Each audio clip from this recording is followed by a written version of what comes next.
예, 흔히 우리가 알프스라고 이야기하는 그 오염수 처리 장치죠. 걸러준다. 핵종들을 걸러주는 장치다 이런 건데, 자, 첫째 우리나라 언론의 취재를 불허했다는 것은 그 장비에 대한 자신감이 없죠. 만약에 그 장비에 대한 자신감이 있고 지금의 그 처리 과정에 자신감이 있다면 오히려 대한민국 언론을 초청해서 그들이 홍보의 수단으로 사용하려 하지 않겠습니까?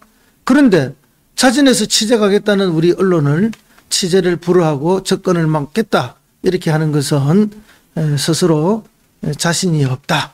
그리고 그 기구들이, 그 장비들이 상당히 엉터리다 하는 걸 스스로 자인하는 것이다. 저는 그렇게 보고요.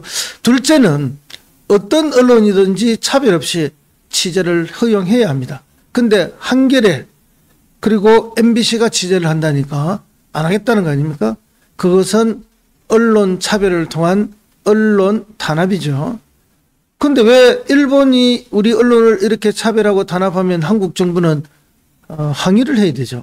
그런데 우리 정부는 아무 대응도 하지 않겠다 이런 말을 하고 있으니 정말 이 나라가 어느 나라인지, 이 정부가 어느 나라 정부인지 안타까울 뿐인데요. 근데 일본 입장에서 보면은 어쩌면 이건 너무나 당연한 것이 아닌가 그런 생각이 듭니다. 왜냐하면 한국 정부가 MBC를 차별하는데, 그렇죠. 해외 순방 때 마음에 안 든다고 태우지도 않고 억압하고 이렇게 하는데 뭐 일본 정부가 못할 이유가 뭐 있겠어요. 그죠? 한국 정부가 우리 언론을 대하는 태도를 일본 정부가 그대로 보고 따라하는 것이다. 자기들이 그렇게 해도 아무 문제 생기지 않을 것이다. 이렇게 판단하는 거죠. 결국은 윤석열 정부의 우리 언론에 대한 차별과 탄압이 일본에서 그대로 드러나고 있는 현장이다. 저는 그렇게 봅니다.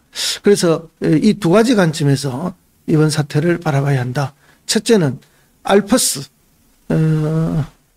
다핵종 제거 장비라는 이 기구에 대한, 이 장비에 대한 일본 정부의 자신감 결여, 그것이 한겨레와 MBC의 취재를 거부하는 것이고, 둘째는 그렇게 해도 아무 탈이 없다. 그것은 한국 정부가 이들 언론을 탄압하고 차별하는 것을 보고 따라 배워서 하는 것이다.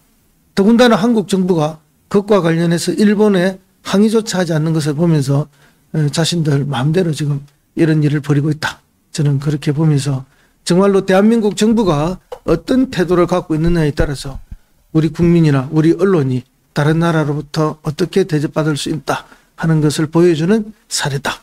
그렇게 생각이 듭니다.